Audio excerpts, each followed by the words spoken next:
నేను శేషగిరి. ఈరోజు మీ ముందుకి ఇలా ఎందుకు కూర్చొని మాట్లాడుతున్నామంటే మొన్న సాటర్డే ఒక ఫ్రాడలెంట్ యాక్టివిటీ జరిగింది. అది మీతో షేర్ చేసుకోవడం వల్ల మీరు కూడా జాగ్రత్త పడతారని ఇట్లా షేర్ చేద్దామని మీ ముందు ఇలా వచ్చాం. మేమేంటంటే ఎప్పుడు ఫ్రూట్స్ కానీ వెజిటబుల్స్ కానీ ప్రతి సాటర్డే ఆర్ సండే నాకు ఫ్రీగా ఉన్న టైంలో వెళ్ళి పెద్దగా పర్చేస్ చేస్తాను. అలానే అని చెప్పేసి ఫ్రూట్స్ పర్చేస్ చేసి వస్తూ వెజిటబుల్స్ కోసం రిలయన్స్ మార్ట్ దగ్గర ఆగాం. రిలయన్స్ మార్ట్లో అక్కడ ఫ్రూట్స్ కానీ వెజిటబుల్స్ కానీ అంతగా బాగా పోయేసరికి కొన్ని ఐటమ్స్ తీసేసుకొని క్రెడిట్ కార్డ్ ద్వారా పర్చేస్ చేసి మేము పట్టించుకోకుండా వచ్చేసాం. అక్కడ ఏంటంటే మా క్రెడిట్ కార్డ్ మర్చిపోయాము. ఇంటికి వచ్చిన తర్వాత కూడా మాకు గుర్తు రాలేదు, మేము క్రెడిట్ కార్డ్ మర్చిపోయిన సంగతి కూడా మాకు గుర్తు లేదు. అట్లా గడిచిపోయిన తర్వాత వన్స్ 9:22 9:21 ఆ టైంలో ఏంటంటే నాకు ఒక మెసేజ్ నోటిఫికేషన్ వచ్చింది 9:21కి. ఏమనంటే 100 రూపీస్కి పెట్రోల్ బంక్లో వాడారు మీ క్రెడిట్ కార్డ్ అని చెప్పేసి. నేను సడన్గా షాక్ అయ్యాను. నేనేంటి 100 రూపీస్ క్రెడిట్ కార్డ్తో పెట్రోల్ కూడా ఇష్టమైందా అని చెప్పేసి అంటే అంతలోకి నాకైతే ఆ రోజు చాలా భయం వేసింది బుజ్జి. నువ్వేమో ఇంకా ఇట్లా మెసేజ్ వచ్చిందని భయపడుతున్నావా, నేను ఇంకప్పుడే పిల్లల్ని నిద్రపుచ్చుతున్నాను. చాలా భయం వేసింది. అసలు మనం పొద్దు నుంచి బయటకి ఎక్కడికి వెళ్ళలేదు కదా. మేము 11కి ఆ టైంలో రిలయన్స్కి వెళ్ళి ఇంకా కావాల్సిన ఫ్రూట్స్ అవి తీసుకుని వచ్చేసాము. స్వీట్ కార్న్ అయి ఉంటే కొనేసి వచ్చాము. ఇంకా తర్వాత అసలు బయటికే వెళ్ళలేదు. అడుగు కాలు ఇంట్లో నుంచి బయటకే పెట్టలేదు. ఎందుకు వచ్చిందని మాకు అర్థం కాలేదు. నేను అనుకున్నాను సమ్ టైమ్స్ ఎప్పుడైనా మెసేజెస్ అనేది ల్యాగ్ అవుతాయి కదా నెట్వర్క్ ఇష్యూస్ వల్ల, అలా అని వచ్చింది అనుకున్నాను. అయినా అసలు పెట్రోల్ కొట్టించట్లేదు కదా బుజ్జి. మనం స్కూటీ తీసుకున్నాం, అది ఎలక్ట్రికల్ కదా. నాకు ఇదే డౌట్ వచ్చింది, ఎందుకు మాది ఎలక్ట్రికల్ స్కూటీ 100 రూపీస్ పెట్రోల్ అయితే నేను కొట్టించాను. తీరా మెసేజ్ చూస్తే నేను ఎప్పుడు ఫ్రీక్వెంట్గా మా కార్కి పెట్రోల్ కొట్టించేది, బైక్ పెట్రోల్ కొట్టించే లొకేషనే మాకు నియర్ బైగానే ఉంటుంది. ఒక 6-7 కిలోమీటర్స్లో బీపీసీఎల్ పెట్రోల్ బంక్. అక్కడది పేరు వచ్చేసింది. ఇది నేను ఫ్రీక్వెంట్గా కొట్టించేది కాబట్టి నేను వెంటనే ఏంటంటే ముందు నా కార్డ్ అనేది టెంపరీ బ్లాక్ చేసేసాను. టెంపరీ బ్లాక్ చేసేసి నేను బయలుదేరి వెళ్ళిపోయాను. ఎప్పటికీ 9:28 9:25 ఆ రేంజ్లోనే అయింది కాబట్టి టైం. నేను వెంటనే వెళ్ళిపోయాను మొబైల్ తీసేసుకోండి. నేనైతే కనుక ఆ టైంలో చెప్పులు వేసుకోవడానికి కూడా ఇబ్బంది పడ్డాను. లక్ష్మి తెచ్చి నాకు చెప్పులు వెళ్ళిపోయాడు. చెప్పులు వేసుకోవట్లా, హెల్మెట్ ఏం తీసుకెళ్ళి అట్లా ఫాస్ట్గా వెళ్ళిపోతున్నాడు. నాకైతే ఎంత భయం వేసింది, ఏమన్నా యాక్సిడెంట్ ఏమైనా చేసుకుని వస్తాడేమో అని. నాకైతే ఇంట్లో ఉండి ఒళ్ళంతా చల్లగా అయిపోయింది. ఎంత అసలు ఎప్పుడు ఇలా జరగలేదు, ఫస్ట్ టైం మాకు ఇలా జరిగింది. ఫైనల్గా నేనేంటంటే పెట్రోల్ బంక్ రీచ్ అయ్యి పెట్రోల్ బంక్లో అడిగితే అవునండి లాస్ట్ ఇందాక ఒక కపుల్ వచ్చేసి 100 రూపీస్ ట్యాప్ చేసి పే చేశారు అని చెప్పేసి చెప్పారు. తీరా చూస్తే నా కార్డ్ లాస్ట్ ఎన్ని డీటెయిల్స్తో మ్యాచ్ అయినాయి. నేను అక్కడ ఎప్పుడు పెట్రోల్ నాది అక్కడే పర్చేస్ చేస్తుంటా కాబట్టి నేను వాళ్ళు రిక్వెస్ట్ చేశాను ఏమని, మీరు నాకు ఆ పర్టికులర్ ట్రాన్సాక్షన్ టైంలో ఎవరనేది నాకు సీసీ ఫుటేజ్ ఇస్తారా అని చెప్పేసి. వాళ్ళు అన్నారు సరే అన్నారు. సరే నేను ఒకసారి రిలయన్స్కి వెళ్ళి వాళ్ళతో మాట్లాడొస్తాను అని చెప్పేసి రిలయన్స్కి బయలుదేరాను. అది నియర్ బైనే ఉంటుంది, జస్ట్ 1/2 కిలోమీటర్ దూరం పెట్రోల్. నేను వన్స్ ఇంకా రిలయన్స్కి వెళ్ళేసి గొడవ వేసుకున్నాను, మీకు ఇక్కడ కార్డ్ మర్చిపోయి వెళ్తే ఇట్లా వేరే ట్రాన్సాక్షన్స్కి వాడుకుంటారు మీ పర్సనల్స్కి అని చెప్పేసి నేను వాళ్ళ మీద గట్టిగా అరిచేసాను.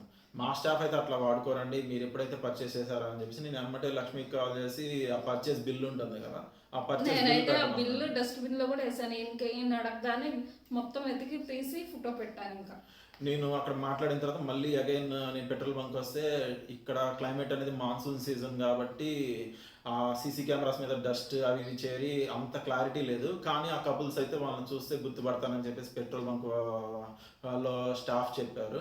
సరే అని చెప్పేసి నేను సీసీ ఫుటేజ్ తీసుకుని ఉంటుండగా రిలయన్స్ మేనేజర్ వాళ్ళ స్టాఫ్ ఒక అతను ఇద్దరు వచ్చి వాళ్ళు కూడా ఫుటేజ్ చెక్ చేసుకున్నారు.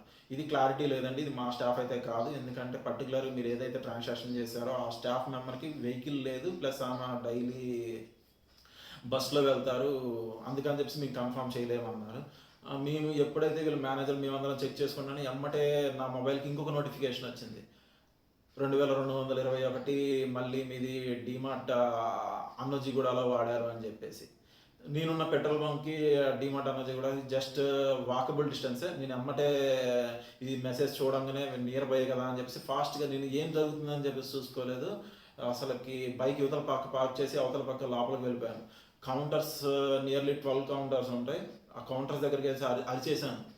ఏమనంటే ఇక్కడ 2221 డిక్లైన్ అయింది, ఏ కౌంటర్లో చెప్పండి అని చెప్పేసి. ఎమ్మటే నేనే నా అదృష్టం ఏందో కానీ నేను వెళ్ళిన కౌంటర్ దగ్గర నుంచి ఎక్కడి నుంచి అయితే అరిసానో ఆ కౌంటర్ దగ్గరే ఇప్పుడే అయిందండి, ఇక్కడ ఇంకా తర్వాత కూడా అయినాయి అని చెప్పేసి 14,000 చేంజ్, అదే 1400 చేంజ్ ఇంత కూడా అయిందని చెప్పేసి వాళ్ళు చెప్తే ఎవరి కార్డు ఎవరు యూజ్ చేస్తున్నారని చెప్తే తను ఎవరైతే దొంగతనం చేశారో వాళ్ళ హస్బెండ్ అని తెలిసింది. వాళ్ళు ఏం చేశారంటే నా కార్డ్ని ట్యాప్ అండ్ పే ఉండడం వల్ల వాళ్ళు యూజ్ చేస్తా ఉన్నారు, కానీ అప్పటికే నేను బ్లాక్ చేసిన సంగతి వాళ్ళకి తెలియదు.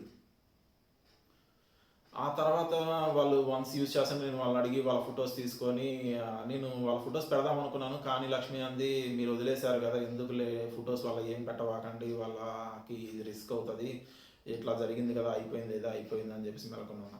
తర్వాత వాళ్ళ ఫొటోస్ తీసుకొని వాళ్ళ మేనేజర్ దగ్గరికి వస్తే వీళ్ళు మా స్టాఫే అన్నారు. అవునండి నేను ఎప్పుడు వీక్లీ థ్రైస్ వస్తాను మీ రిలయన్స్ మార్ట్కి, నాకు తెలుసు మీ స్టాఫే అని చెప్పేసి నేను ఇది కంప్లైంట్ ఏమి ఇవ్వకుండా వదిలేస్తున్నాను, నేనైతే వెళ్ళిపోతున్నాను, ఎందుకంటే నాకు కొంచెం టెన్షన్గా ఉంది, నాకు ఎప్పుడు ఇట్లా జరగలేదు, అదిగాక కార్డులో బ్యాలెన్స్ వచ్చేసి 1,98,000 ఉంది, అది యూస్ అయితే బాగుంది కొంచెంలో తప్పించుకున్నాము, లేదంటే ఇంకా వాళ్ళు మొత్తం యూజ్ చేస్తుంటే మేమే పే చేయాలి కదా, ఎక్కడి నుంచి తెచ్చి పే చేస్తాం, ఎవరికైనా మనీ ఊరికినే రావు కదండి. అట్లా అయిన తర్వాత వన్స్ వాళ్ళ దగ్గరికి వెళ్ళి వాళ్ళ మేనేజర్తో చెప్పి వదిలేసేయండి అయిపోయింది ఏదో నా కార్డు నాకు వచ్చిందని చెప్పేసి నేను వదిలేసాను అది ఇష్యూ గురించి. ఎందుకంటే నాకు బాగా అప్పటికే నేను ఆ వర్షం పడుతుంది ఈ టెన్షన్లో వెళ్ళి ఈ మొత్తం దాని గురించి చూశాను. తర్వాత ఎందుకు మళ్ళీ ఇంకొంచెం నాకు టెన్షన్ పెరిగిపోతుందని చెప్పేసి వదిలేశాను. వదిలేసి ఇంటికి వచ్చిన తర్వాత ఏంటంటే లక్ష్మి ఏం చేసిందంటే నా మొబైల్ చూసి వీళ్ళు ఇదే కాదండి ఆల్రెడీ ఆ రిలయన్స్ మార్ట్లోనే సంథింగ్ కవర్ కోసమే ఏదో స్వైప్ చేశారు మనం వచ్చిన 8 minutes అని చెప్పేసి ఇంకొక మెసేజ్ చూపించింది. ఆ మెసేజ్ మీకు చూపిస్తాను చూడండి. అలానే ఈ మెసేజెస్ మొత్తం ఈ ట్రాన్సాక్షన్స్ జరుగుతుండగా మాకు భయం వేసింది, ఎందుకంటే నా కార్డ్ డీటెయిల్స్ వాళ్ళ దగ్గర ఉండిపోయి మళ్ళీ ఫర్ ఫ్యూచర్లో ఏమైనా అన్ఆథరైజ్డ్ యూజ్ చేస్తారా ఏమో అని చెప్పేసి నాకు భయం వేసి మేము ఏం చేశానంటే ఇట్లా కాదని చెప్పేసి పర్మనెంట్ బ్లాక్ చేసేసి కార్డ్ రీఅప్లై చేశాను. అది వన్ కార్డ్ నాకు ఈ పర్టికులర్గా ఫ్రాడ్లెంట్ ట్రాన్సాక్షన్ జరిగింది అంటే తెలిసిందంటే వన్ కార్డ్ నోటిఫికేషన్ ఎఫెక్ట్ వల్ల. వీళ్ళది నోటిఫికేషన్ ఏంటంటే కొంచెం డిఫరెంట్గా వస్తుంది పాపప్, వాళ్ళది పెద్దగా అంటే మెసేజ్ టైప్ కాకుండా కొంచెం నోటిఫికేషన్ వేరే విధంగా ఉంటుంది. మీరు వెంటనే ఏదైనా ట్రాన్సాక్షన్ డిక్లైర్ అయినా కూడా వెంటనే వస్తుంది, చాలా ఫాస్ట్గా ఉంది వీళ్ళ సర్వీస్ మాత్రం. వెంటనే మేము చూసేసి వాళ్ళ మేనేజర్ దగ్గర మాట్లాడాను, నేనైతే వదిలేశాను కానీ ఇప్పుడు నేను మీకోసం అని చెప్పేసి ఇప్పుడు కార్డు ప్లాస్టిక్ కార్డ్ తీసుకోలేను, కాంప్రమైజ్ అవ్వలేను, నాకు మెటల్ కార్డే కావాలి కాబట్టి రీప్లేస్మెంట్ కార్డు వచ్చేసి 3,000 ప్లస్ GST 600 పడుతుంది, మీరు పే చేసేయండి, ఎందుకంటే ఫ్రాడ్లెంట్ ట్రాన్సాక్షన్ కాబట్టి నేను ఆల్రెడీ కంప్లైంట్ చేశాను, మీ దగ్గర మనీ కలెక్ట్ చేసుకున్నాను కాబట్టి ఫ్రాడ్లెంట్ ట్రాన్సాక్షన్ ఏదైతే జరిగిందో అది నేను అంటే కంప్లైంట్ అనేది బ్యాక్ తీసుకున్నాను కార్డు వాళ్ళ దగ్గర నుంచి, ఇప్పుడు అనేది వాళ్ళ దగ్గర ఇష్యూ రిజాల్వ్ అయింది, కానీ నా కార్డ్ డీటెయిల్స్ అనేది వాళ్ళ దగ్గర ఉన్నాయి కాబట్టి అది కాంప్రమైజ్ అయినట్టుగా కాబట్టి నేను ఇది వదిలేదలుచుకోలేదు, అందుకని కొత్త కార్డు అప్లై చేసుకున్నాను. దీనికి ఎంతైతే పేమెంట్ రిక్వైర్మెంట్ ఉంటుందో అంటే నేను ఈ కార్డ్ తీసుకొని 6 months బిలోనే అయింది, అందుకని నాకు ఇంత ఛార్జ్ పడింది 3,600, 3,000 ప్లస్ GST. సో నేను వాళ్ళనే పే చేయమని చెప్పాను, ఎందుకంటే వాళ్ళ దానివల్ల నేను ఎందుకు మనీ లాస్ అవ్వాలి అని చెప్పేసి వాళ్ళు ఓకే యాక్సెప్ట్ చేశారు. ఇక్కడతో ఎండ్ అయిపోయింది. మీరు కూడా ఎప్పుడైనా కానీ పిల్లలతో కానీ ఎప్పుడైనా ఇట్లా వెళ్ళినప్పుడు ఏదన్నా పిల్లలు చాక్లెట్ అడిగారు మనకు కొని పెంచుకుంటూ రావడమో లేదా వాళ్ళు గొడవ చేస్తున్నారని ఏదో పడి మర్చిపోతాం, కార్డ్ మాత్రం జాగ్రత్తగా ఉండండి. కానీ బుజ్జి నాకు ఎందుకో అమ్మాయి మీద చాలా డౌట్గా ఉంది, తను కావాలని మమ్మల్ని డైవర్ట్ చేసింది అనిపించింది, ఎందుకంటే మేము ఆల్రెడీ 4 sweet corn తీసుకొని నేను బ్యాగ్లో వేసుకున్నాను, మళ్ళీ 2 times అడిగింది అవి మీవేనా అని, నాకు ఎందుకు అక్కడ డైవర్ట్ చేసిందేమో కావాలని, ఏమన్నా ఛాన్స్ దొరికిద్దని చూసుకుందేమో అనిపించింది. మనం జాగ్రత్తగా ఉండాలి, బ్లేమ్ చేస్తే ఏమొచ్చింది, మన చుట్టూనే ఉంటారు, మనం వాళ్ళని బ్లేమ్ చేయాలనేది మనం కూడా జాగ్రత్తగా ఉండాలి. మేము చేసిన దాని వల్ల నాకేంటంటే తక్కువలోనే అయిపోయింది మెసేజ్ నోటిఫికేషన్, అదే సపోజ్ నేను అదే నేను నిద్రపోతున్న టైంలో వచ్చుంటే నేను నోటిఫికేషన్ కూడా చూసుకునేవాడిని కాదు, దానికి ట్యాప్ అండ్ పే 1,500 ఉంది, వాళ్ళు యూజ్ చేస్తామంటే అయిపోతా ఉండేది, నేను మెసేజ్ కూడా చూసుకునేవాడిని కాదు, మోస్ట్లీ నా మొబైల్ లక్ష్మి కూడా ముట్టుకోదు. అప్పుడు ఏమైంది, నేను ఫైనాన్షియల్గా లాస్ అయ్యేవాడిని, వాళ్ళని పని పెట్టేవాడిని కాదు. అట్ ఎ టైం నేను వెళ్ళడము ఆ పెట్రోల్ బంక్ దగ్గర నుంచి వాళ్ళు ట్రాన్సాక్షన్స్ చేస్తున్న లొకేషన్స్ లేకపోతే మార్క్స్ అన్ని దగ్గర అవడం కూడా నాకు ప్లస్ అయింది. వాళ్ళు త్వరగా కనిపెట్టగలిగాము, వాళ్ళని కనిపెట్టి మా కార్డ్ని వెనక్కి తెచ్చుకొని ఎంత జరిగింది. ఎప్పుడైనా మీకు ఇట్లాంటివి జరగవచ్చు, ఎందుకంటే మోస్ట్లీ వాళ్ళే మనల్ని డైవర్ట్ చేయొచ్చు, లేకపోతే మనం మర్చిపోయి ఉండొచ్చు. కరెక్ట్గా బిల్లింగ్ కౌంటర్ దగ్గర చాక్లెట్స్ అని ఏ ఒకటి ఉండే, పిల్లలతో వెళ్ళినప్పుడు వాళ్ళు అవి కావాలి ఇది కావాలని ఏడుస్తారు, మనం ఈ సముదాయించుకునే లోపు మనం మర్చిపోతాం. So be aware. మాకు జరిగింది మీకు జరగకుండా ఉండడానికి మేము ఇది ఒక ఇన్ఫర్మేటివ్ వీడియోగా చేస్తున్నాము.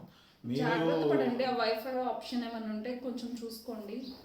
ట్యాప్ అండ్ NFC పే ఉంటే జాగ్రత్తగా చూసుకొని యూస్ చేసుకోండి. Thank you for watching this video. మేము ఎవరిని బ్లేమ్ చేయట్లేదు, మాకు జరిగిన ఇష్యూని మీకు ఇట్లా చెప్తున్నాం. దానివల్ల మీరన్నా కొంచెం జాగ్రత్త పడతారని చెప్పేసి. ఎవరికి ఇప్పుడు దాకా జరిగి ఉండకపోవచ్చు కదా, ఎవరికన్నా మీలో తెలుసుకుంటారు, ఇంకా ఇప్పటి నుంచి జాగ్రత్తగా ఉంటారని చెప్తున్నాం. Thank you for watching. Bye.